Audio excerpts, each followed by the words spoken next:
ओम नमो भगवती वासुदेवाय नमो। नमस्कार बंधुगण आपण मानकु आम यूट्यूब चैनल को स्वागत।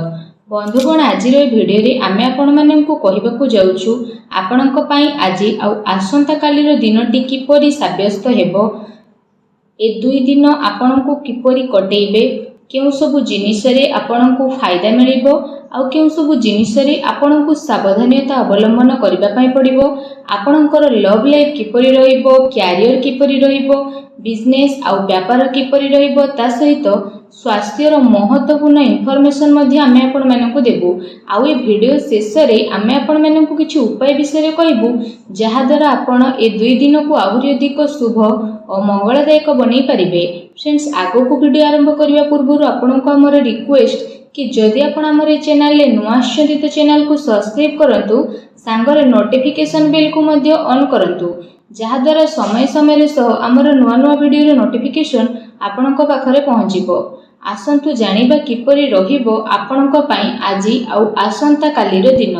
सबुठारु प्रथमे आमे आपण मानकु कहिबु कि कोन आपणको पई ए दुई दिन रे सतरे पॉजिटिव रहिबाकु जाउछि। जदि कहिबु फ्रेंड्स, आज आउ आसंता काली आपणको वित्तीय स्थिति रे काफी सुधार आसीबो। किछि नुआ आरंभ करिबा पई ए दुई दिन आपणको पई बहुत ही अनुकूल भरे रहिबो। आपणकर परिश्रम प्रयासर सार्थक परिणाम आपणको सामना को आसीबो। जो माने विवाह योग्य सेमानक पई कोनोसी भल प्रस्ताव मध्ये आज घर को आसी पारे। यह सहित जदि आमे कहिबा फ्रेंड्स, समाज एवं संपर्कियों भितर आपणकर प्रभावशाली व्यक्तित्व आउ सरल स्वभाव कारणरू मान प्रतिष्ठा आपणकर बनी रहिबो। समय किछि मिलाजुला प्रभाव मध्ये आपणक पई नै करी आसीबो, किंतु ताहा द्वारा बहुत भल फल आपणक पई बनिबाकु जाउछि।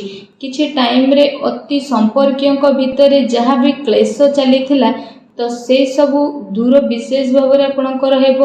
ता सहित संपर्क रे पुणी थरे मधुरता देखा देबो। प्रतिष्ठित लोकंक सह संपर्क बढ़िबो आउ जहा भविष्यत पई बहुत ही लाभदायक सिद्ध हेबो। धार्मिक स्थल को जीवार प्रोग्राम मध्ये आपणकर बनिबो, जहा द्वारा बहुत अधिक शांति एवं हल्कापन आपण विशेष भाव में अनुभव करिवे। घरे सुख सुविधा संबंधित वस्तुर किणा किणी मध्ये करिवे। कोनोसी दामी उपहार मध्ये आपनको मिली पारे। विद्यार्थी मानक विषय जदि कहिबा, विद्यार्थी माने तांको चाकरी संबंधित कोनोसी क्षेत्र रे इंटरव्यू रो जोगो मध्ये बनुछि। सेथि पई पूरा परिश्रमर सहित निजर कार्य रे प्रयास करंतु। निजर सिद्धांत रे कोनोसी भी प्रकार समझौता आज आपण आदु करंतु नाही। प्रभावशाली एवं प्रतिभावान लोकों सह अधिक टाइम आपण स्पेंड करिवे। एहा द्वारा आपणकर आत्मबल एवं आत्मविश्वास रे वृद्धि हेबो तथा नकारात्मक विचार मध्ये आपणकर दूर हेबो। भाग्य ठारू अधिक आपण आपणक कर्म उपरे विश्वास रखंतु। दिन आपणक पई आज बहुत ही भल रहिबो। आसंतु जानिबा आपणक पई कोन नेगेटिव रहिबो। जदि कहबा कोनोसी पारिवारिक कथावार्ता को नहीं भाई भौणी भितर लड़ाई झगड़ा होई पारे। घरर वृद्ध लोकों द्वारा सम्मान को खराब हेबाटू आपण बंचई रखंतु।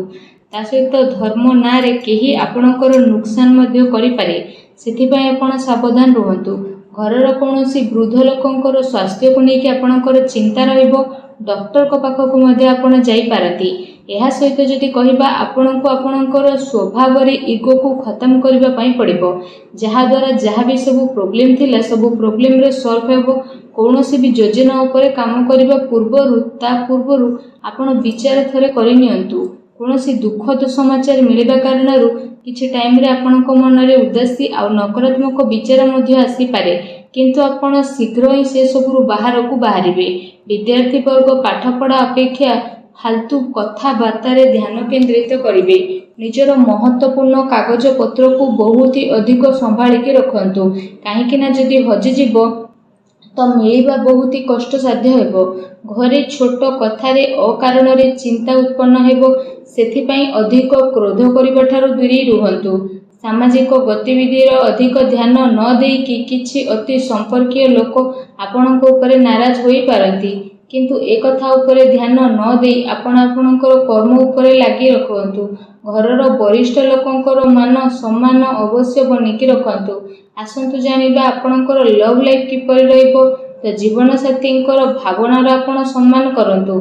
एहा द्वारा संबंध आहुरी अधिक मजबूत हेबो। ପ୍ରେମ ସମ୍ବନ୍ଧ ଆପଣଙ୍କର ମର୍ଯ୍ୟାଦାପୂର୍ଣ୍ଣ ରହିବ। କୌଣସି ବିପରୀତପୂର୍ଣ୍ଣ ଲିଙ୍ଗୀ ଅଚାନକ ମିଳିବା କାରଣରୁ ଆପଣଙ୍କୁ ଆଶ୍ଚର୍ଯ୍ୟଜନକ ପ୍ରସନ୍ନତା ମଧ୍ୟ ଅନୁଭବ ହେବ। ଘର ପରିବାରର ବାତାବରଣ ବହୁତ ହି ସୁଖଦପୂର୍ଣ୍ଣ ରହିବ। ପତି ପତ୍ନୀଙ୍କ ଆପୋଷିକ ସହଯୋଗ ଆପଣଙ୍କ ଘରେ ସୁଖ ଶାନ୍ତି ବନେଇକି ରଖିବ। ପ୍ରେମ ସମ୍ବନ୍ଧରେ ଆଗକୁ ଆସୁଥିବା ଟାଇମରେ ବିବାହରେ ପରିଣତ ହେବାର ପୂର୍ଣ୍ଣ ରୂପରେ ଯୋଗ ବନୁଛି। ଜୀବନ ସାଥୀଙ୍କର ଆପଣଙ୍କୁ ଏବଂ ଆପଣଙ୍କ କାର୍ଯ୍ୟରେ ପୂର୍ଣ୍ଣ ରୂପରେ ସହଯୋଗ ମଧ୍ୟ ମିଳିବ ତଥା ଘରେ ମଧ୍ୟ ଆପଣଙ୍କର ସକାରାତ୍ମକ ବାତାବରଣ ବନି ରହିବ। ଏହା ସହିତ ଫ୍ରେଣ୍ଡସ୍, ନିଜର ବ୍ୟସ୍ତତାରୁ ଆପଣ କିଛି ଟାଇମ ବାହାର କରିବେ ଆଉ ଯାହାଦ୍ୱାରା ଆପଣ ଆଗକୁ ମଧ୍ୟ ବଢ଼ିବେ। ପରିବାରରେ ପିଲାଙ୍କ ପାଇଁ ଆପଣଙ୍କ ସମୟ ମଧ୍ୟ ଦେବେ, ଯାହାଦ୍ୱାରା ପରିବାରରେ ଆପଣଙ୍କର ରେସ୍ପେକ୍ଟ ଆହୁରି ଅଧିକ ବଢ଼ି ମଧ୍ୟ ଯିବ। ଆସନ୍ତୁ ଜାଣିବା 2 ଦିନରେ ଆପଣଙ୍କର ବ୍ୟବସାୟ କିପରି ରହିବ। ଯଦି କହିବା ବ୍ୟବସାୟରେ ଏବେ ବର୍ତ୍ତମାନ ପରିସ୍ଥିତିର ପ୍ରଭାବ ବନୁଅଛି। ଧନ ସମ୍ବନ୍ଧିତ ଲେଣ ଦେଣରେ ବହୁତ ଅଧିକ ଆପଣ ସାବଧାନ ହୋଇକି ରୁହନ୍ତୁ, କାରଣ ଧୋକା ହେବାର ସମ୍ଭାବନା ମଧ୍ୟ ବନୁଛି। ଚାକିରି ପେଶା ବ୍ୟକ୍ତିଙ୍କର ଅଫିସର ମାହୋଲ ବହୁତ ହିଁ ଶାନ୍ତିପୂର୍ଣ୍ଣ ବନିକି ରହିବ। କାର୍ଯ୍ୟକ୍ଷେତ୍ରରେ ଯଦି କୌଣସି ପ୍ରକାରର ନିବେଶ କରିବା ପାଇଁ ଚାହୁଁଛନ୍ତି ତ ବିଶେଷ ଭାବରେ ସେସବୁ କାର୍ଯ୍ୟକୁ ବହୁତ ଗମ୍ଭୀରତାର ସହ ଆପଣ କରିବେ। ଏହାଦ୍ୱାରା ଆପଣଙ୍କୁ ବହୁତ ହି ଭଲ ରେଜଲ୍ଟ ପ୍ରାପ୍ତ ହେବ।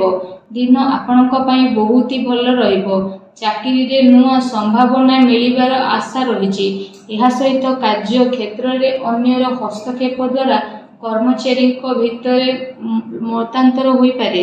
ସେଥିପାଇଁ ନିଜର ନିର୍ଣ୍ଣୟକୁ ପ୍ରାଥମିକତା ଦିଅନ୍ତୁ ତଥା ବ୍ୟବସାୟିକ ଗତିବିଧିରେ ନିଜର କଡ଼ା ନଜର ରଖନ୍ତୁ। ଏହା ସହିତ ଚାକିରି ପେଶା ବ୍ୟକ୍ତିମାନେ ଅଫିସରେ ପଲିଟିକ୍ସର ଶିକାର ହୋଇପାରନ୍ତି, ତେଣୁ ଟିକେ ସାବଧାନ ରୁହନ୍ତୁ।